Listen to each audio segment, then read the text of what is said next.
Nouveaux arrivages cette semaine. Après un long week-end, le froid s'installe tranquillement. Les premières feuilles commencent à tomber. Et on a une petite veste à Montréal, c'est un petit peu venteux. De belles cuvées cette semaine. On a pas mal de produits français en fait, surtout. Avec un super Riesling, Grand Cru, à un prix vraiment intéressant, 24,35 $. Pour du Grand Prix en Riesling. C'est le Grand Cru Steinert sur le millésime 2007, un millésime très réussi. Dépêchez-vous d'en acheter, à ce tarif-là, le rapport qualité-prix est superbe. C'est un Pinot Gris pour le cépage, cépage qui dans les Grands Crus donne quand même une belle richesse du gras, parfait sur les homards, les poissons avec des sauces riches type beurré, très très très bien. Je continue avec, toujours sur le même, pas du tout sur le même millésime en fait, c'est le millésime 2008, donc une année après.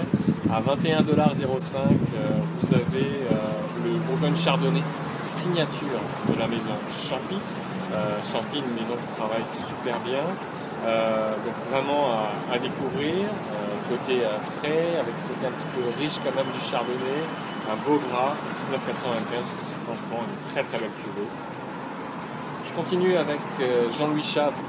C'est une référence, on va dire, dans la Rhône septentrionale. Les ermitages sont des prix inabordables, mais si vous voulez découvrir la patte de Jean-Louis Chave sur l'appellation de Saint-Joseph par exemple, il fait une syrah qui est absolument superbe, qui s'appelle Opérus, c'est le millésime 2007 et c'est 26 et 25. Un carafage quand même peu aidé sur cette cuvée, c'est quand même corsé avec toute la finesse aromatique, fleurs de lys, épices, poivre noir, des syrahs septentrionales, surtout en Saint-Joseph. Donc vraiment une belle cuvée à rajouter dans votre cave.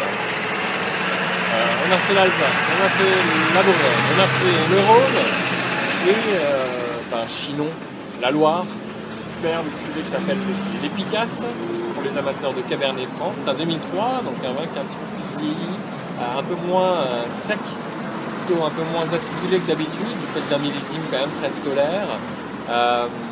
C'est Olga Raffo qui produit donc cette cuvée à 20,55 $.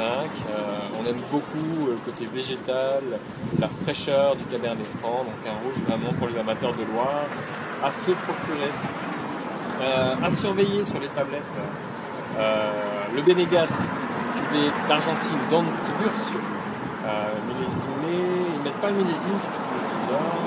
En tout cas, une cuvée à 16,40 € d'Argentine qui a toujours surpris vraiment au niveau qualitatif, la concentration, le côté explosif, très fruité. Et attention, les Morgons de Lapierre sont arrivés. Les Morgons de Marcel Lapierre, 26,90 €, un des grands spécialistes des vins nature, des vins sans soufre, aucun produit chimique. Un éclat du fruit absolument phénoménal, la finesse aromatique. Pour du gamay, dans le Beaujolais, franchement, ça peut aider à remettre en question un petit peu les mauvais avis de cette appellation. On a vraiment de très belles choses. Et je termine, moi j'étais au Festival de la bière en fait ce week-end, Festival de Chambly. Et comme de par hasard, la SAQ a décidé de libérer quelques bières belges, dont une trappiste que je vous conseille fortement, qui est la Rochefort, une bière extra forte en format de 330 ml de l'abbaye Saint-Rémy, c'est 3,90 $. Si vous aimez les bières qui ont du goût, c'est vraiment des bières à mettre dans votre collection.